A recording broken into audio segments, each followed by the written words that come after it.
Alhamdulillahirobbil alamin. Nah, teman-teman, saya berikan pengumuman nih ya bahwa sekarang kisi-kisi untuk SKD CPNS telah keluar ya berdasarkan Permen nomor 27 tahun 2021.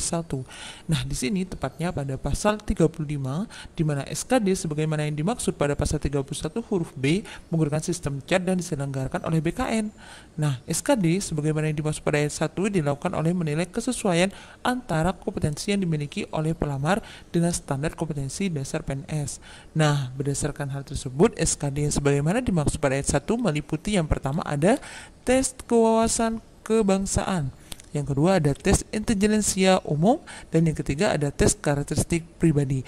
Nah, kenapa saya dengan semangat sekali untuk memberikan kisi-kisi ini pada teman-teman semua agar teman-teman semua tidak salah belajar dan tidak terlalu mencari buku ini, buku itu, dan ternyata isinya tidak sesuai dengan apa yang harus kita pelajari. Nah, sekarang kita harus mengetahui apa sih yang ada pada tes wawasan kebangsaan yang telah dimaksud pada Permen nomor 27 tahun 2021 ini.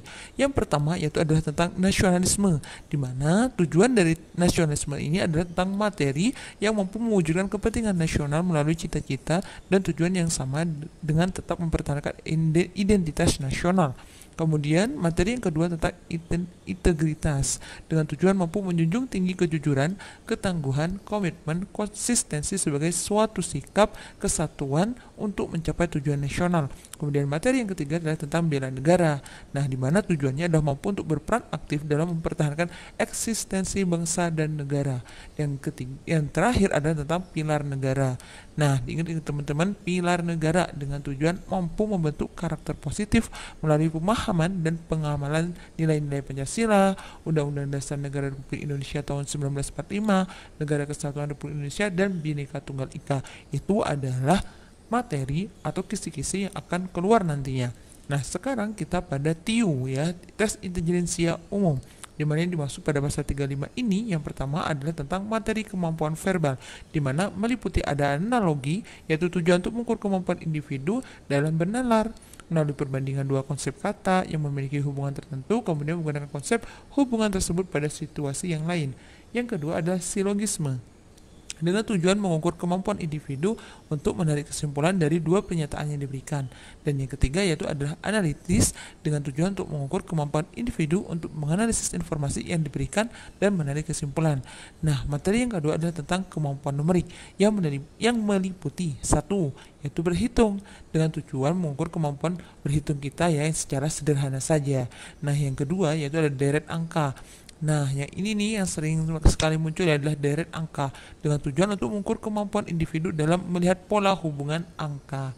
Yang ketiga adalah perbandingan kuantitatif dengan tujuan mengukur kemampuan individu untuk menarik kesimpulan berdasarkan dua kata data kuantitatif. Dan yang keempat adalah soal cerita dengan tujuan untuk mengukur kemampuan individu untuk melakukan analisis kuantitatif dari informasi yang diberikan. Nah, yang ketiga yaitu adalah kemampuan figural ya teman-teman. Jadi materi ketiga pada TIU adalah kemampuan figural yang meliputi yang pertama ada analogi, dengan tujuan untuk mengukur kemampuan individu dalam bernalar melalui perbandingan dua gambar yang memiliki hubungan tertentu, kemudian menggunakan konsep hubungan tersebut pada situasi yang lain. Kemudian yang kedua adalah ketidaksamaan, dengan tujuan untuk mengukur kemampuan individu untuk melihat perbedaan beberapa gambar. Nah, yang ketiga serial, dengan tujuan mengukur kemampuan individu dalam melihat pola hubungan dalam bentuk gambar. Jadi pada kemampuan yang ketiga ini adalah tentang gambar ya teman-teman. Jadi kita harus teliti sekali di sini. Nah, sekarang kita pada TKP, tes karakteristik pribadi, di mana yang sudah dimasukkan pada pasal 35 bahwa yang pertama adalah tentang pelayanan publik dengan tujuan untuk menampilkan perilaku keramah tamahan. Jadi kita harus ramah ya teman-teman sebagai pelayan publik dalam bekerja yang efektif agar bisa memenuhi kebutuhan dan kepuasan orang lain sesuai dengan tugas dan wewenang yang kita miliki. Wewenang yang kita miliki di garis bawahi teman-teman.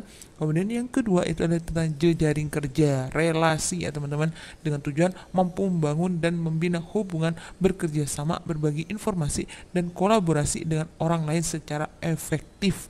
Yang ketiga adalah tentang sosial budaya, dengan tujuan mampu beradaptasi dan bekerja secara efektif dalam masyarakat majemuk, terdiri atas beragam agama, suku, budaya, dan sebagainya. Dan yang keempat yaitu adalah tentang teknologi informasi dan komunikasi dengan tujuan mampu memanfaatkan teknologi informasi secara efektif untuk meningkatkan kinerja. Kemudian yang kelima yaitu tentang profesionalisme. Nah, ini ya teman-teman, kita harus mampu di sini yaitu dengan tujuan untuk mampu melaksanakan tugas kita dan fungsi sesuai dengan tuntutan jabatan, harus profesional. Nah, yang terakhir ada anti radikalisme.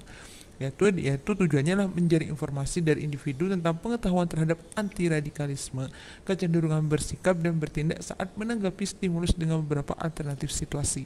Nah, inilah yang harus kita pelajari teman-teman, dan hati-hati ya teman-teman, jangan sampai belajar di luar yang ini ya, dan juga jangan terlalu banyak mempelajari hal-hal yang di luarnya, dan juga jangan sampai saudara mencari informasi ataupun materi-materi yang di luar dari kisi-kisi ini. Jadi kita gunakan kisi-kisi ini untuk menjebol dan menjadi PNS di tahun ini. Amin. Oke, semangat teman-teman. Sampai di sini. Terima kasih.